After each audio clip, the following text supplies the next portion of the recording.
So hi everybody, I'm Jerry Belich.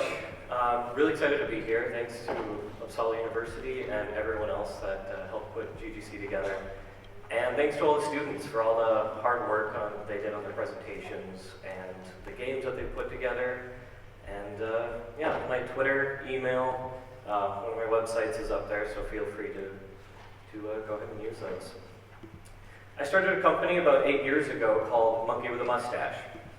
Which was actually morphed from a company a few friends of mine started in high school called Astral Entertainment, which was really our first foray into game design. Until last February, I've always had a day job as well with this work, and used the company simply as a professional outlet for projects that balance the line of hobby and work. I couldn't do both any longer, so finally made the decision to make game design my only focus. Which is funny considering how varied even the work has been for me up until that point. This logo actually is the only graphic I've ever created myself that I'm in any way proud of. I am terrible at drawing. I tried to make sure that I follow the formula for a top title. I use a lot of words, add a colon for the title-subtitle effect, and being at least partially abstract. Also, anytime a slide image isn't directly from one of my projects, it means I Googled for it and stole it. So thanks to all the people that I took images from. As many of you are undergraduates, I want to talk a little bit about some of the lessons I wish I had learned sooner in the industry, and creative industry as a whole. This goes far beyond game design, but I think it's extremely applicable in this field. A lot of it to do with the difficulties of creativity without bounds, the stress and anxiety that often plagues difficult and passionate work. As such, most of the talk is about my work and over long stretches of time, so prepare to learn a lot of weird things about me. We are at a particularly interesting point in the industry, I think, and especially where the future of game design can take us, which I think is very daunting but exciting. So who am I? It can be tough to summarize oneself when you don't have kind of an overarching, universal acclaimed piece of work that everyone can attach themselves to, and then NDAs end up covering a lot of the other stuff you've done. But I think the projects that have stemmed from my free time speak a bit more loudly anyways. I've had a really eclectic career. In college, I studied computer science and theater, the latter of which translated into film studies as well. I've always been a very balanced left and right brain thinker, which I believe opened up a lot of unique opportunities and challenges, and feeds really closely into how I search for inspiration and creativity. Though I've consistently been a professional software developer over the last 12 years, my focus on different languages, technologies, mediums, software, and hardware has changed frequently due to the constant influx of worldly innovations, accessibility, and my own lack of an attention span. I'm someone that manages to get far too excited about too many things, and I end up stretching myself way too thin. I am the silly putty man. This may be the toughest lesson that I've yet to fully learn. Even leading up to this talk, I was working 12 to 16-hour days because of commitments I made almost 6 months ago. And in a perfect world, that is a world where everyone else is on my schedule, would have gotten done a lot sooner without all the crazy time. Work in game design is usually a very slow and long-term commitment, even for deceivingly simple projects. Humans are terrible at estimation and notoriously undependable, but we work with what we've got. The first lesson is to be Mr. Montgomery Scott from Star Trek. Always overestimate and measure yourself by sustainable progress. No one can run at 100% forever, or you'll burn yourself right out. Double, even triple how long you think your work will take, especially with less experience. You may feel dishonest, especially if you're doing work for someone else, but more than likely you'll end up a hell of a lot closer to reality. So what have I been killing myself over lately? In Minneapolis, Minnesota, where I'm from, there's an annual nighttime art festival called Northern Spark. Every year, hundreds of artists create works meant to be enjoyed at night, which meant a lot of pretty lights and hybrids of analog and digital art mediums. This year they asked me to create something, and I told them I wanted to work on a mobile game with interactive mysteries that inhabits the physical spaces of the festival. I tried not to let this project happen, as I was already too busy, so made declarations about the funding, personnel, and time that I would need, which they kept agreeing to. My plan to force them away without having to say no had failed. Back to the game itself, we wrote a number of complex mysteries that live in a space between choose-your-own-adventure style interactive fiction and text adventure games, choice still being the primary input. On June 14th, players will have a single night to explore the physical locations, triggering their digital counterparts, but there's no restarting and no do-overs. The choices have weight because you can't go back. This tree shows the structure of one of the smallest encounters, of about 7, and even here masks much of the logic involved. Enough content was produced where most will experience only a fraction of it, and some of the experience will never actually be read at all. I take kind of a perverse pleasure in this, considering how easy it is to capture every experience we have to the point of dilution with technology. I find it using technology to enforce experiences that can only exist in the moment and then are enjoyed and gone really compelling. Unfortunately, the other project taking my time got busier, and Northern Spark ended up missing deadline after deadline, causing us large delays. It became clear the project was in jeopardy, and about 2 weeks ago we had a team conversation about the pros and cons of just walking away. This is the worst part in any project that may fail. We were all frustrated by Northern Spark, their abuse of our time, and attempts to meddle with the project direction instead of supporting us, combined with our own dwindling availability and demotivation. It ended up being the conversation that saved the project, despite being the conversation we thought would end it. We'd been so focused on working as hard and as fast as possible, we hadn't taken a step back to refit the vision of that project for the time that we had available, and for what the audience would even notice was or wasn't there. The fact this conversation didn't happen sooner was another symptom of how overbooked we've become. A careful plan was laid out to eliminate extra content, simplify design, and in fact cut the artistic designer from the process completely because the back and forth would just be too costly. This was only possible for this project due to the sparse nature of the design. And we were able to get the number of hours down for the rest of the project down to something that was actually attainable. But we had to make a lot of tough choices as the team. I want to make it clear that no matter how many projects you work on, there will always be a great deal of things out of your control. And best intention and even experience isn't always going to save you.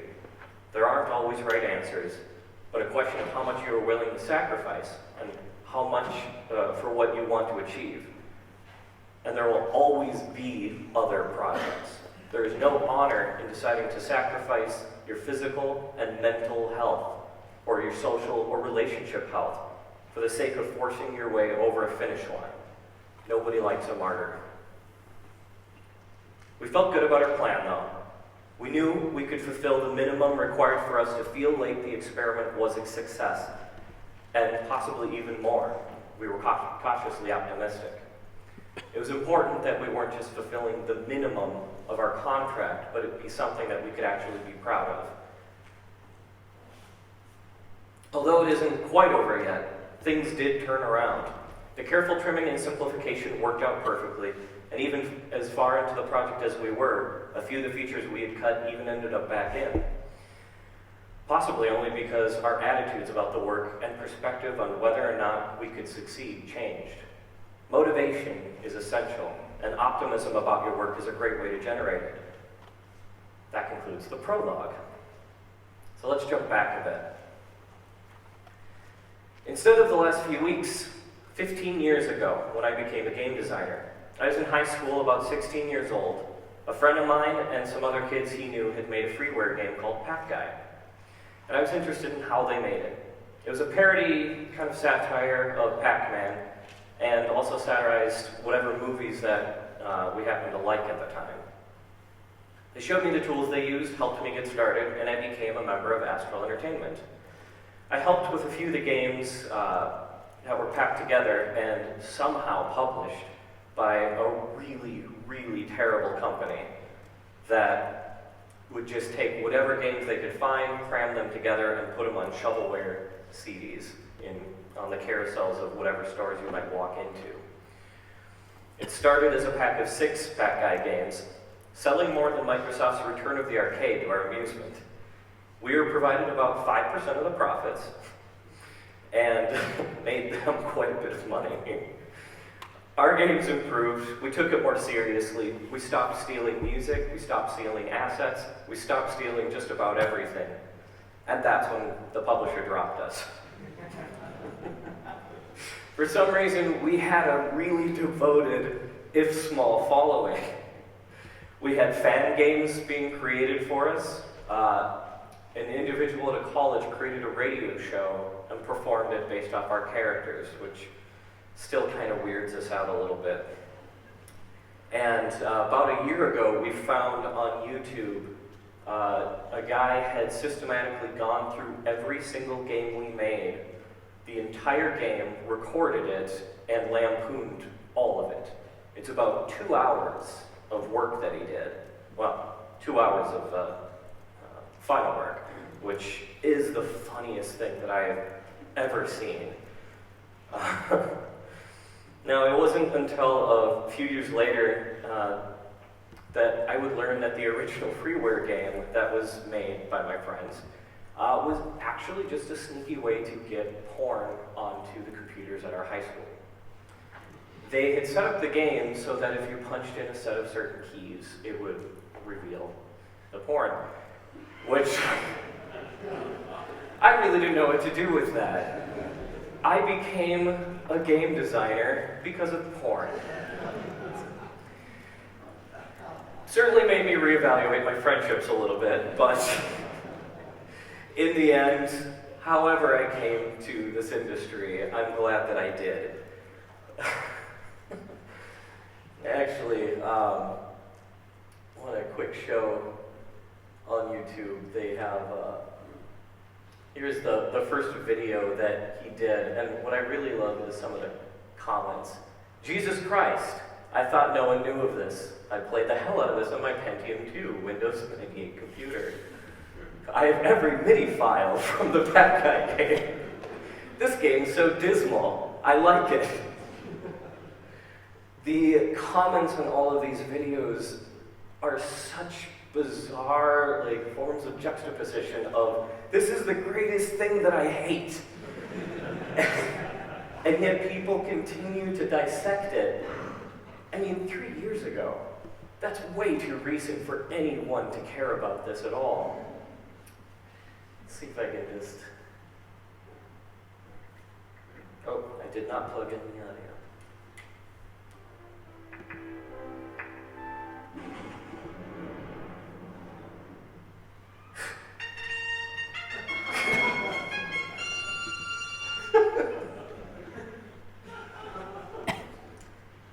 Yep, that's the 90s.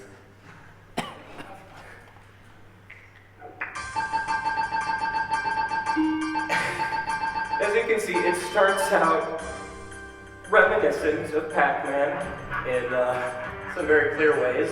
Some other completely nonsensical ways, it diverts from Pac-Man. As the levels go on, it becomes a little weirder. The color schemes are garish and impossible to look at for any period of time.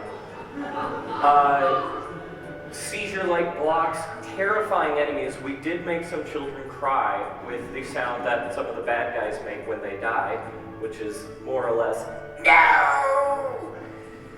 And got emails, parental complaints.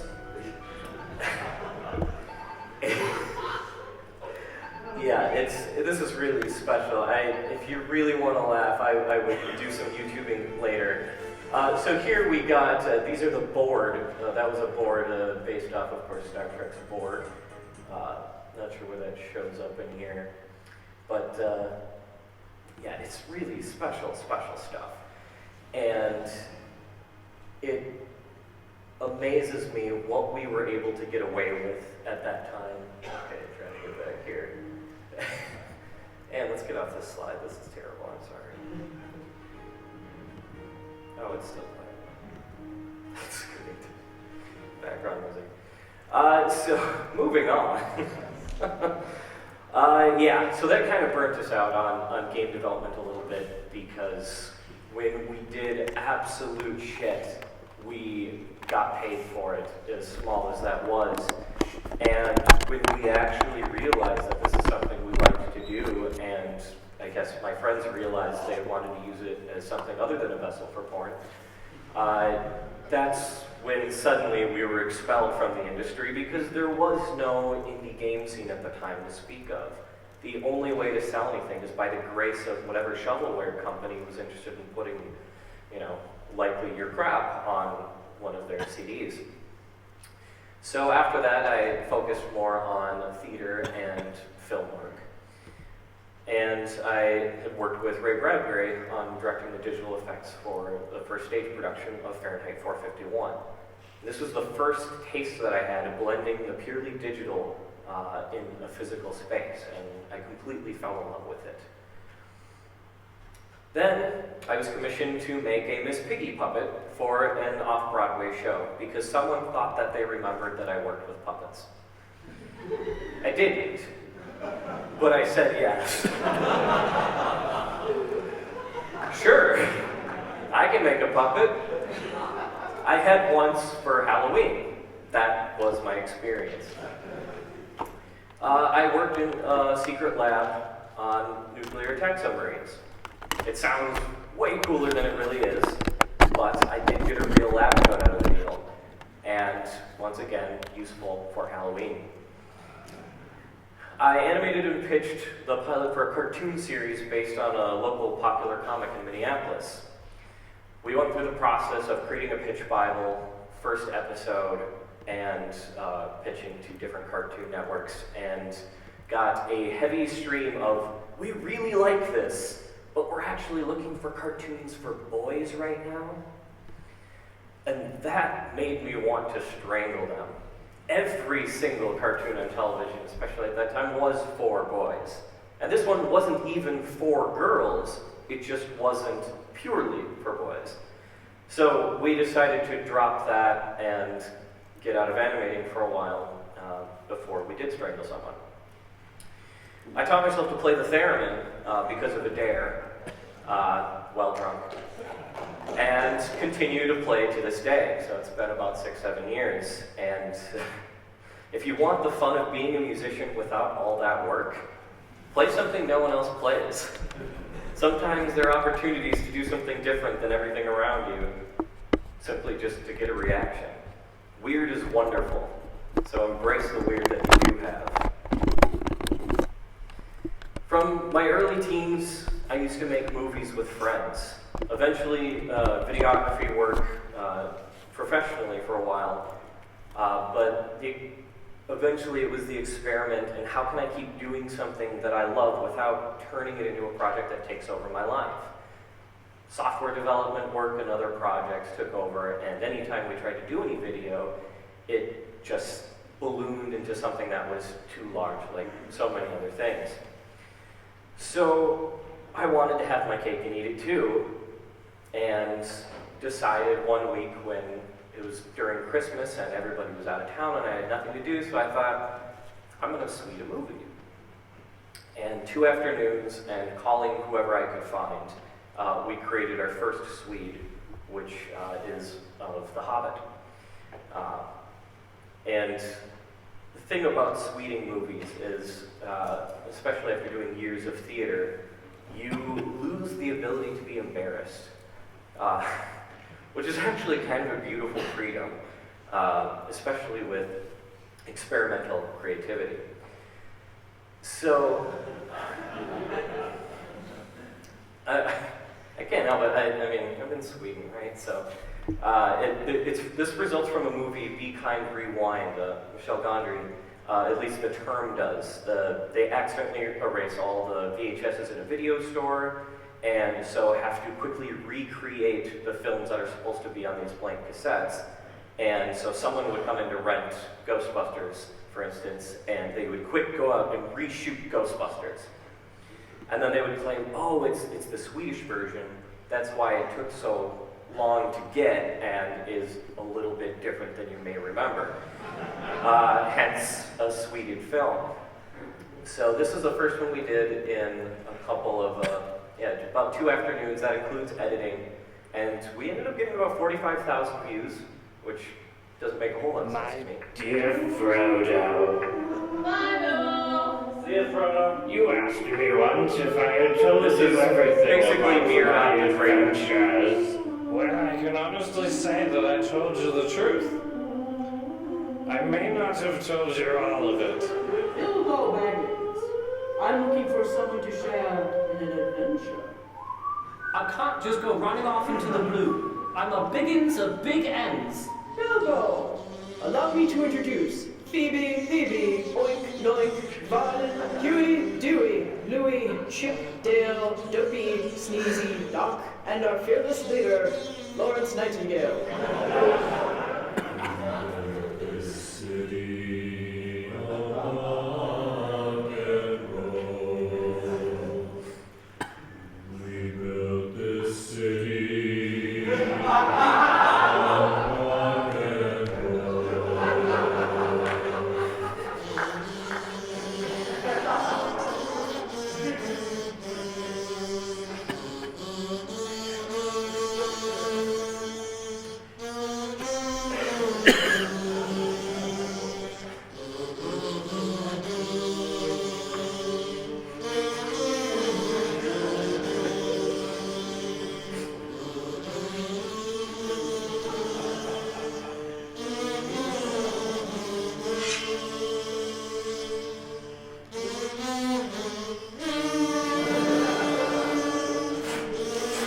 You can dance if you want to.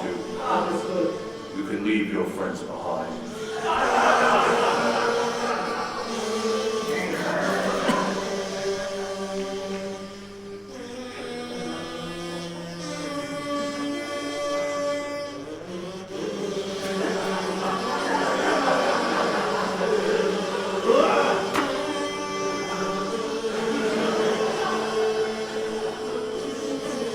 You'll have a tale or two to tell when you come back. Can you promise that I will come back?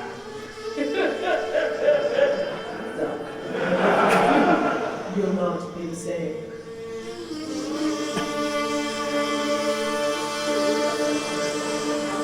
My name's Bilbo Baggins.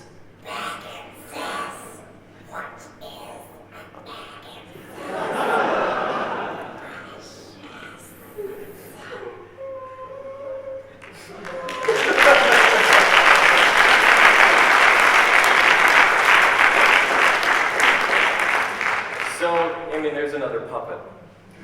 Now, I know that doesn't technically have a lot to do with game design, but sweeting, I think, is actually a really interesting exercise because it taps into that difficult to find element of creativity where the bounds that you have are what help make it possible.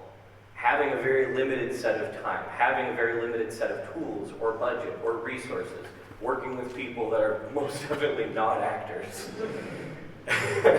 And I found that it wasn't just a way for me to get back to video or to do something creative. I found that it was a way to get myself being creative again and unlocking a little bit of that.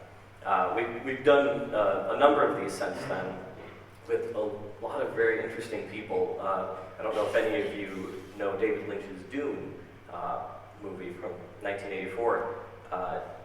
We did a version of that, which, if you understand the movie, is really something special. About a few years ago, I had the opportunity to write software for a large-scale installation syncing project.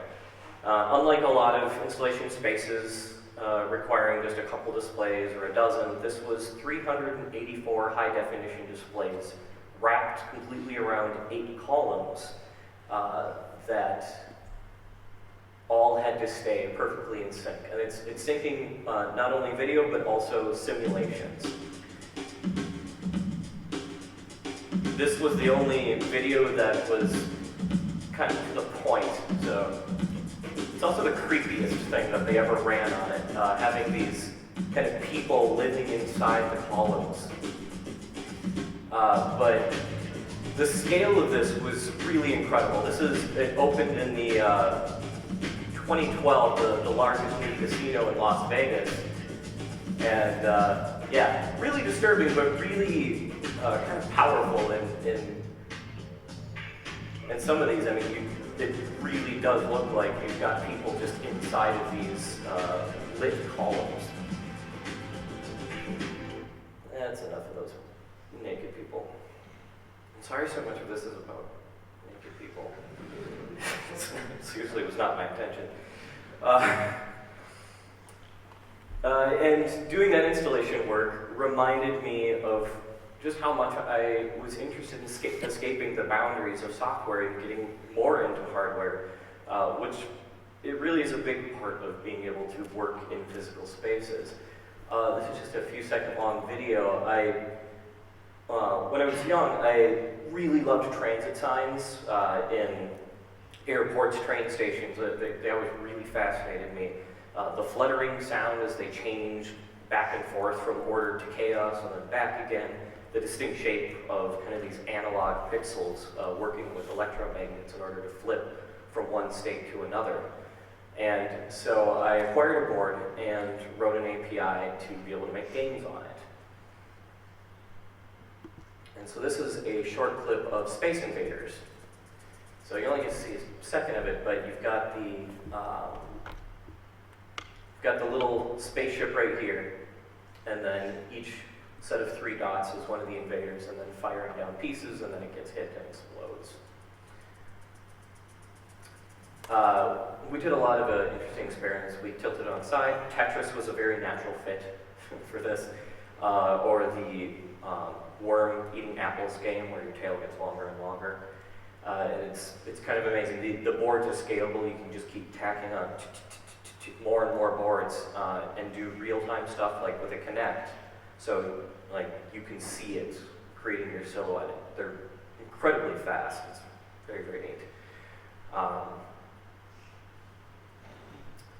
So the project that I'd spoken of that had taken over my life over the last year is something called the Choosatron Deluxe Adventure Matrix. And I have one with me. It's this tiny little box. And it has a thermal printer inside, a Wi-Fi chip, although it does not require Wi-Fi to actually play, and interactive fiction stories stored on it. Now, when you hit a button on it, it prints out a small list of the stories available. You select one of those stories. It prints out part of the narrative. You make decisions, so on and so forth, until you come to an ending, and then you tear it off. And you get to keep it. And I think that's very fun. So after about 3 years of doing mobile development and leading a mobile development team, I was getting really, really sick of glass, making interfaces that feel responsive and real, but they aren't. They're pixels behind a glass screen, and it made me feel like most of our interactions were with a facade. I had an Arduino sitting in my drawer, and I was looking for a reason to use it. So I started surfing a few of the different hardware sites that I'd come across, and like Adafruit and SparkFun. And that's where I found the thermal printer and coin acceptor. And it struck me immediately that I wanted to make a choose your own adventure arcade machine. So the first models actually took quarters. So you put in the quarters, and then it would start to play. And if you try to hit a button and there are no quarters, it would be like, oh, insert 1 credit to get a play. And once I had that concept, I just ordered all the parts in one go and had a prototype working about a month later. And at this point, I had not worked with any electronics before, purely software. And a lot of it had to do with my fascination with interactive fiction as a child and my nostalgia for arcades and that very rich sensory environment and social environment that they foster. So here's a picture of some of the evolution of the Choosatron from the first prototype here. with the front coin acceptor, a giant cardboard box that just happened to be the closest box in the vicinity when I was putting it together. The second one, I'd been invited to a local literary event, and I thought it'd be really cool to have this Choose-a-Tron game to play.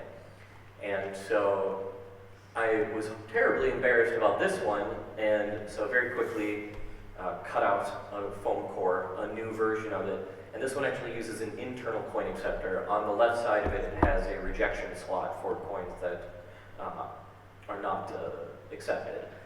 And then this third one was the first version where I was reducing it down because we were starting to talk about doing a Kickstarter and what was the design of this going to be if we were selling it to people.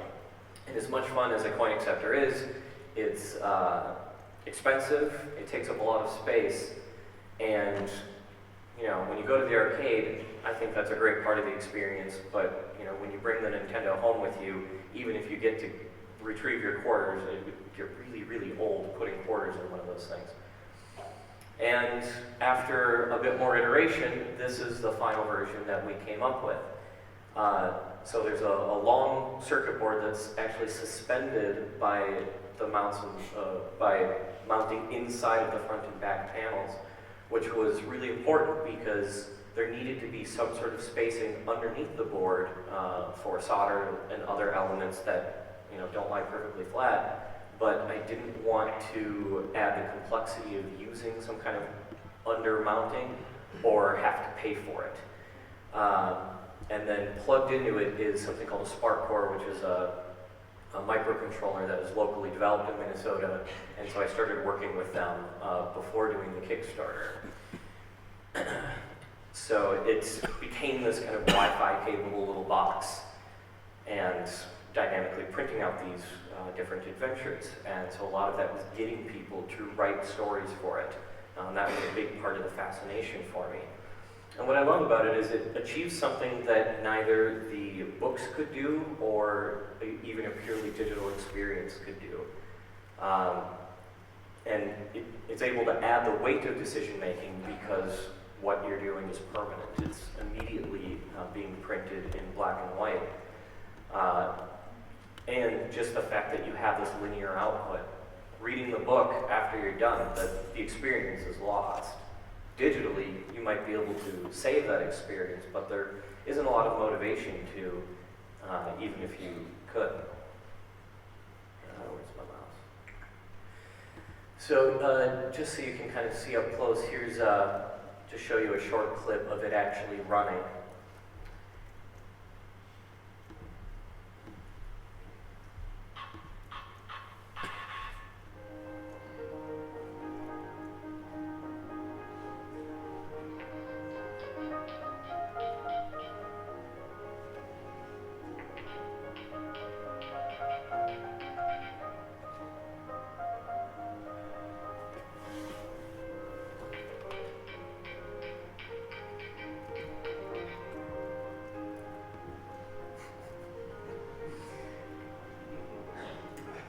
So I think you get the idea there.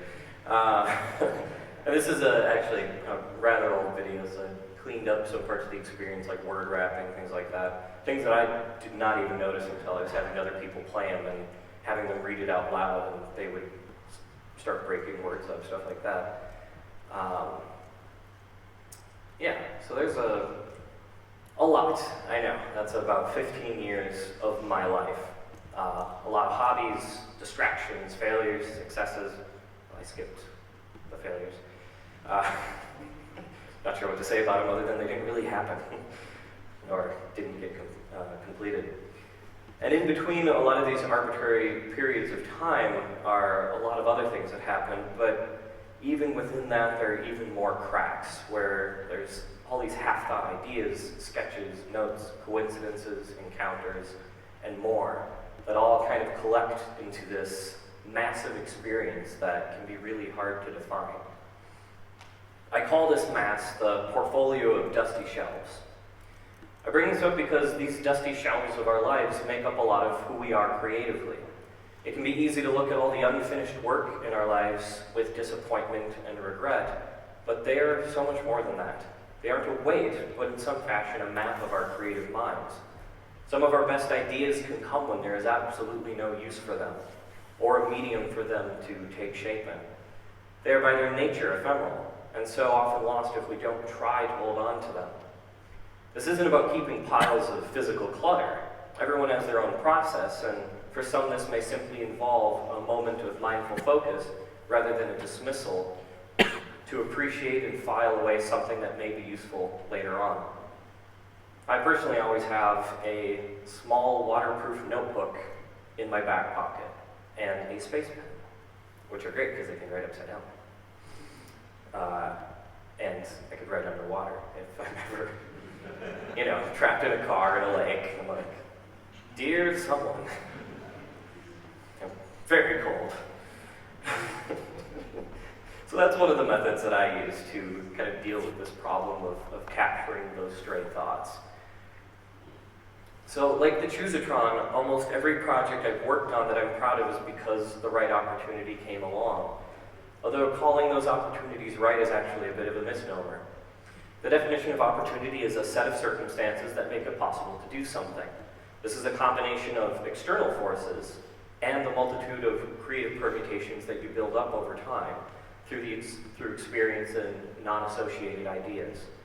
You see them when you have the tools to take advantage of them.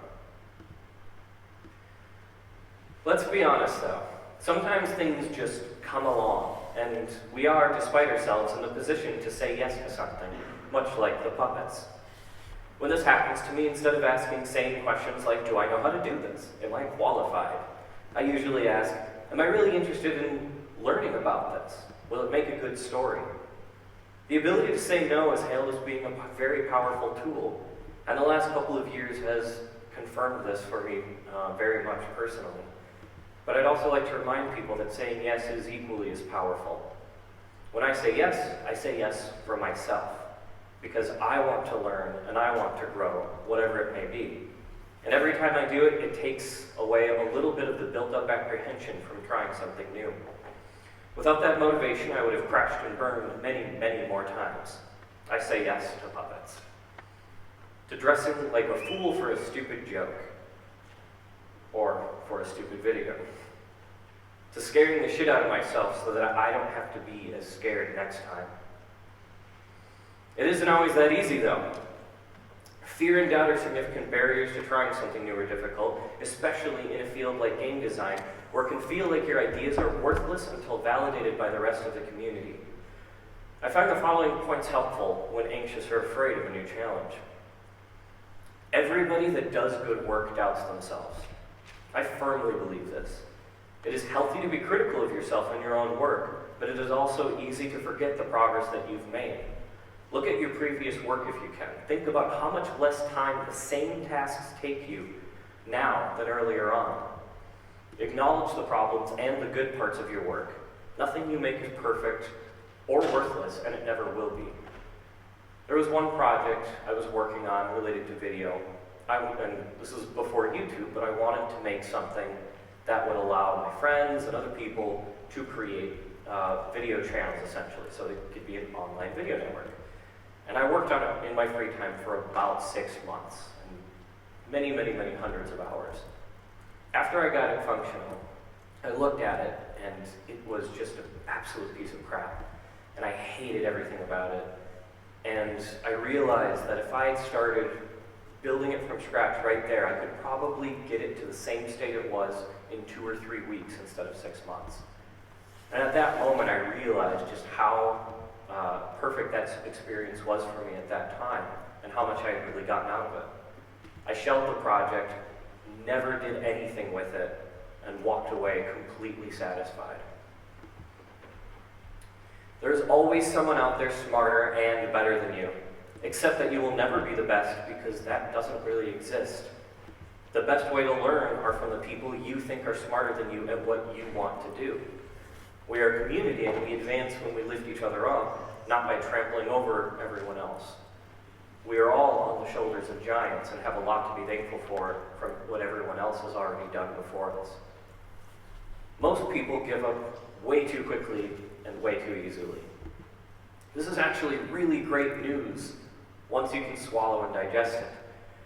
I heard Ira Glass, an American public radio personality, express this lesson that I had learned but hadn't really ever put into words.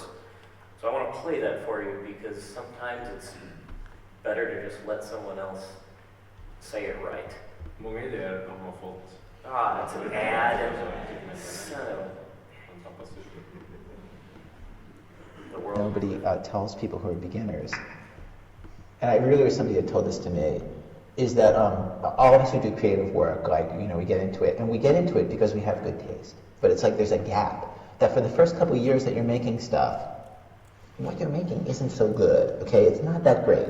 It's trying to be good. It has ambition to be good, but it's not quite that good. But your taste, the thing that got you into the game, your taste is still killer. And your taste is good enough that you can tell that what you're making is kind of a disappointment to you. You know what I mean? A lot of people never get past that phase. A lot of people at that point, they quit. And the thing I would just say to you with all my heart is that most everybody I know who does interesting creative work, they went through a phase of years where they had really good taste, they could tell what they were making wasn't as good as they wanted it to be. They knew it felt short. It didn't have this special thing that we wanted it to have. And the thing I would say to you is everybody goes through that. And for you to go through it, if you're going through it right now, if you're just getting out of that phase, you gotta know it's totally normal. And the most important possible thing you could do is do a lot of work. Do a huge volume of work. Put yourself in a deadline so that every week or every month you know you're going to finish one story. Because it's only by actually going through a volume of work that you're actually going to catch up and close that gap. And the work you're making will be as good as your ambitions. In my case, I took longer to figure out how to do this than anybody I've ever met. It takes a while. It's going to take you a while. It's normal to take a while, and you just have to fight your way through that. Okay? So yeah, I don't think I could possibly say that any better. You have to make so much. It doesn't all have to be games, but you have to make. Now, this talk isn't really about confidence building, but I think it's important to acknowledge that a vital part of creativity is trusting yourself, and that your effort is meaningful. How can you possibly begin to harness your own creativity if you're constantly second-guessing it or comparing it to everyone else? Nothing worthwhile is ever easy, no matter who you are. So, be confident. The box mentioned in the title of this talk is actually referring to a common phrase I'm sure many of you have heard or been told at some point. The directive, think outside the box, is one that I found very frustrating. And when I translate it, I simply hear, be more creative. This is about as helpful as a director telling an actor to act better or a writer to write better. It communicates an abstract desire through its negative. That is to say, what isn't wanted. This is bad enough, but often the phrase is used with no follow-up tools to actually achieve the unknown desired result. As a motivational tool, it is just plain lazy. When I decided to explore the box metaphor, I researched its origins and felt a bit of satisfaction when I discovered that the phrase that bothers me so much is believed to derive from management consultants from the 70s and 80s. By research, I mean Wikipedia, so I apologize to any real academics. This may be the cynic in me talking, but knowing the origins actually changes the translation for me once again. Instead of the implied want for creativity without guidance, it is a need. It becomes a desperation to solve the problem of giving an idea form and weight, filling up the hollow vessel that we call vision. In my cynical view of 80s management style, the box is a broken elevator that you are expected to fix no matter how unreasonable this may be. Having a working elevator is a great vision, but it doesn't actually help make it happen. This isn't about a frustrating corporate job, though, and usually that manager unhelpfully yelling at us all to be creative, damn it, is actually ourselves. I know, you didn't see that twist coming. It doesn't really take much to mentally spiral when we get to the point of demanding the intangible from ourselves. When you get stuck, the voice gets louder to go, make, build, design, do something amazing so everyone will like you and want to hear what you have to say. You pressure yourself more, hoping suddenly your mind will break with confession, finally giving up a brilliant idea or solution or inspiration. Even the clearest headed among us at some point feel like their own mind is turned against them, unwilling to cooperate. It stops becoming about what to create and instead about proving something. It is no longer enough to just make something exist, but now it must mean something big enough to match the veracity of the effort involved. Change something. The hill you originally meant to stoically climb has become a mountain. Have you ever played a game or experienced any type of work that was so good, succinct and eloquent, and communicating so much that you got a little bit angry? Jealous and frustrated that someone else could come up with something so sublimely perfect in what it was trying to be. Somehow, the simpler the concept, the more it can be duly appreciated and despised. No one ever likes admitting this because it is an ugly feeling. I've experienced this. For myself, it meant that I had something I desperately wanted to express but couldn't because the best I could come up with felt stupid, irrelevant, and even petty. It didn't measure up to the mountain I felt like it had to be. Scale does not translate well between the things we feel and the things we want to create. At best, our creative expression may only reflect a fraction of what we want it to. These inflated expectations grown from frustration must be broken down. To try and fail and try and fail and fail and fail and fail and fail and fail and try. This cycle, however unbalanced and breaking it can feel, is beautiful. The death and rebirth of what we think, believe, and hope for continually misrepresented in what we create, until through the contortions we start to recognize something. And I think that's what Ira Glass was actually talking about. You start to see a little part of yourself in what you want to make that is actually honest and true. And even then, it will never actually be the entire story. But we're talking about games, right? Games are fun. Games don't have to be serious or express your deepest feelings. When we examine the work of others, whether as competition or inspiration, we must separate the finished work from the process of creating that work. Making a fun, adorable game does not equate with the process being fun or remotely adorable.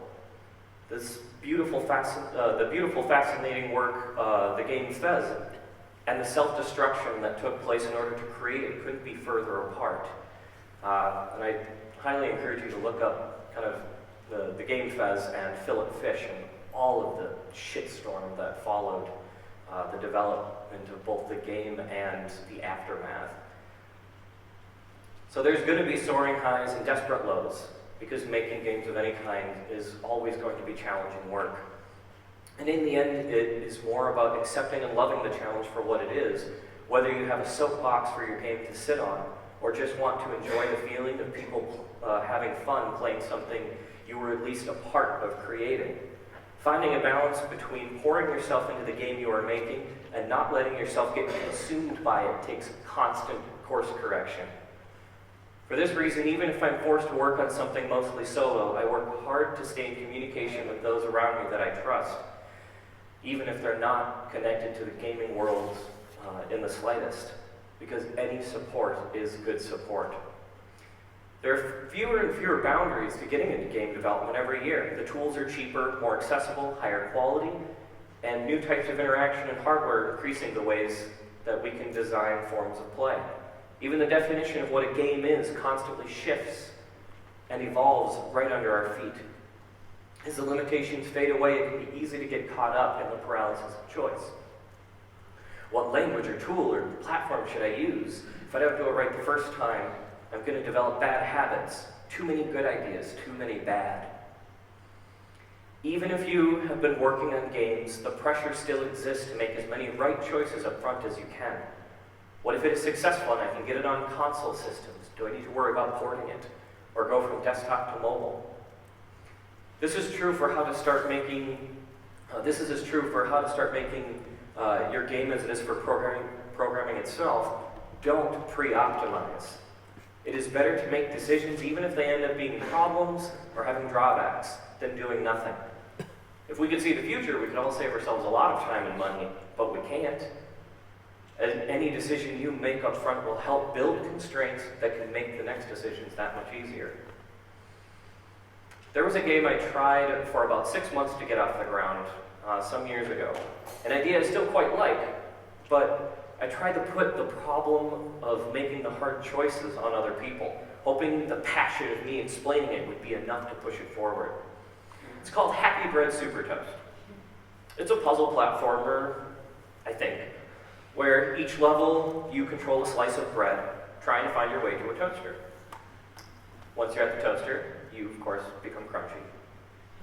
You find the necessary condiments that the person at the end of that level wants. Perhaps butter.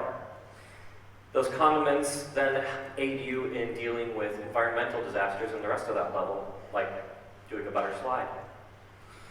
And finally, you get to the end where you fulfill the purpose of your life, are consumed, and you start the next level anew as the next slice in the loaf of bread. I think this is hilarious. I also never, in any real earnest, tried to figure out how the mechanics would really work, and procrastinated so I could get other people excited about it and offload some of the challenge from myself. Now, the amount of stress and anxiety you will save by making game development and design decisions based on what you actually know now is immeasurable. With experience, your vision will get longer, and you won't have to guess as much about what the future of your game could be. It has always seemed presumptuous to me to worry about how to deal with success before you even get started. If you do gain any amount of success with a game, you'll have more information and resources in which to solve these imagined problems. Success also isn't a singular state. Maybe it will get your name out there, maybe it will get you money, or many other subgenres of a very broad term. So let's briefly address the I want to make a game style concerns that I previously listed. So what language and tools should I use? Practical decisions may help you narrow down some choices, like do you want to do mobile or desktop or local multiplayer or network and so on. Beyond that, simply choose what you feel most comfortable with at the time or have a genuine interest and excitement in learning. Do online Google searches for the tools that you want to use. See if there's a community behind them, and see if there's forums, tutorials, and other ways to help you get started. The only way you're going to use them, though, is if you actually have the motivation and desire to use that and create something with it. That being said, anything you can make a game on, go for it. I've got more love from the game community for plugging a thermal printer into a cheap microcontroller than anything else I have ever worked on. And that's ridiculous. You won't have to do it right the first time, and you won't. Don't flatter yourself. Because when was the last time you actually did something once, and ever since that point, couldn't help but do it with muscle memory? Understanding why something is the wrong way, or more likely just flawed or inefficient, only means you'll have a stronger and better understanding of the better way to do it when that becomes important. The curse of an active imagination. This can be just as frustrating as being unable to think of anything at all. Sometimes it helps remove the burden of being too creative when learning something new. Since game design will always involve learning new things, a good way to take a step from square one is remaking a game you may already know. Not very original advice, but it also isn't just for programmers. An aspiring game artist could work on building a Pong game, or take a Snake game that already exists, flex their design muscle in the asset workflow, using user interface, or just making it look really, really good for what it is. Overcoming the technical challenges frees your brain up to be more creative learning those actual tools. The motivation to learn can only take you so far if you don't like what you're making. Ideas aren't like power pellets in Pac-Man, though. They aren't gone as soon as you've used them. With how much work you'll be putting into whatever it is you make, you owe it to yourself to actually like what it is you're making.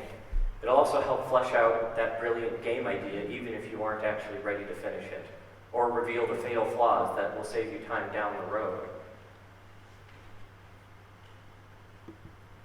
Bullshit. Yes, you do. Maybe you are being dismissive, pressuring yourself too hard, or don't think that they are original or good enough, but they are there. Coming up with games can and should be fun. You aren't going to make every idea you think up, so they can be as silly, simple, or complex as you want. Inspiration is a moving target, so it's better to learn the skill for how to look for it rather than where to look. With fewer limitations placed on us, it is our responsibility to define more of our own and answer some of our own questions by critically exploring what it is we want out of our work. What are your boxes, and what do you want to find outside of them in the vast unknown? Again, don't make the mistake of trying to apply grand purpose to every decision you make. Just moving forward can often be more than enough. Inspiration is all around us, not just in the now either. Games and play aren't as young as computers, and history is full of fascinating solutions to boredom and the desire to be engaged. Expose yourself to as much as you can. Be the sponge. And learn to recognize and listen to when your mind says yes to something. Whether you are a veteran in game design or still early down your path, we are all equal in one important respect when it comes to what the future of game design is going to look like.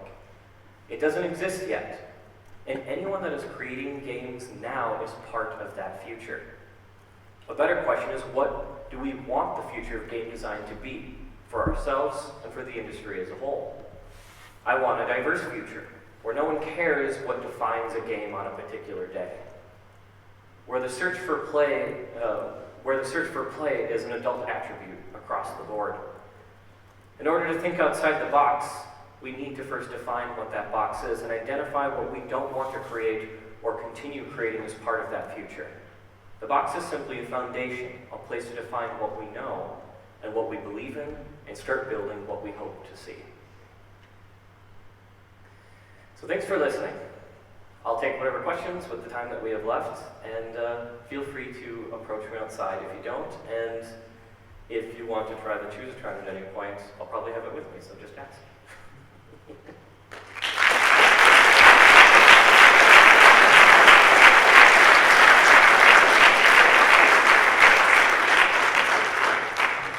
So yeah, any questions?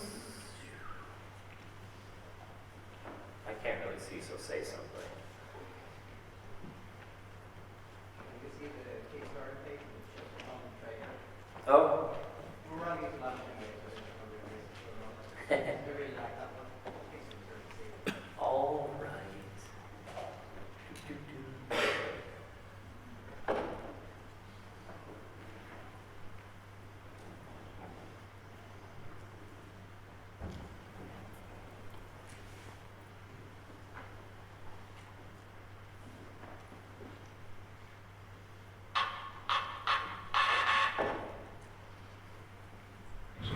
Hi, I'm Jerry Belich, a software developer and a storyteller, and I'd like to talk to you about the Choose-a-Tron and the stories it tells. The Choose-a-Tron is a mini arcade kit that plays choice-based story adventures, and best of all, you get to build it and program it yourself. Imagine a classic choice storybook inside a small machine, and instead of flipping pages back and forth, the words pour out in front of you, only pausing so you can decide what you want to happen next. With an inkless thermal printer, you get to keep every journey. Your support will fund the first manufacturing run of our newly designed circuit boards. This is one of my prototypes that was featured in the July issue of Wired UK. The Choose-a-Tron is powered by a SparkCore wireless module, so you can download stories with ease. And best of all, the Choose-a-Tron board comes fully assembled, so your kit is a snap to build. There's also a port for connecting two Choose-a-Trons together for our planned two-player feature. Try your hand at a quick round of Prisoner's Dilemma, or explore an ancient temple with a friend. Or maybe a game involving street fighting, where each move is described with excruciating detail.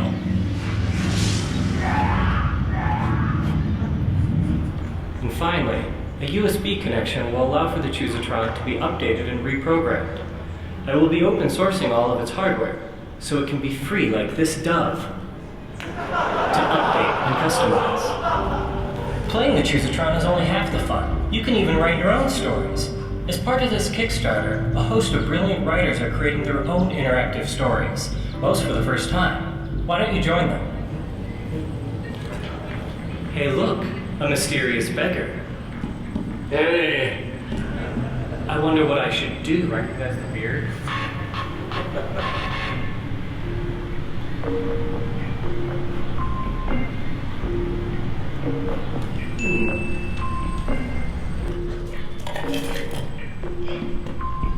I'm actually a prince! You might be surprised how your friends play your game.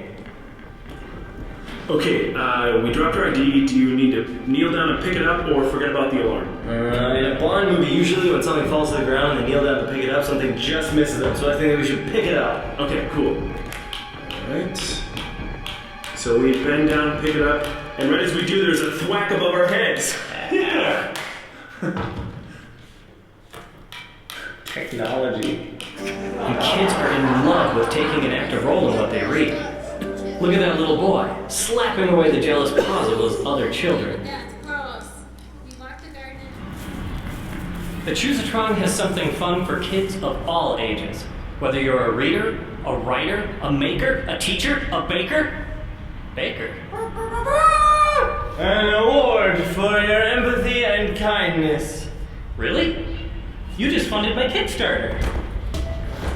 I'm afraid not. Our prince escaped from the clinic this morning, and that is a bag of his unmentionables. That last code is from my...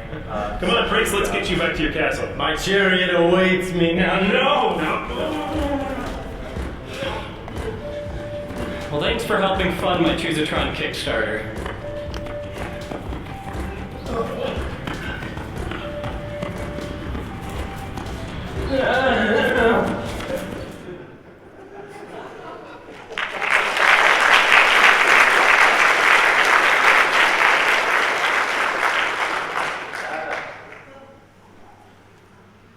So yeah, there's that.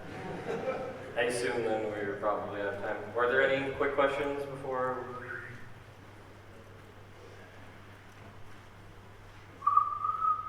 All right, no. Thank you, everyone.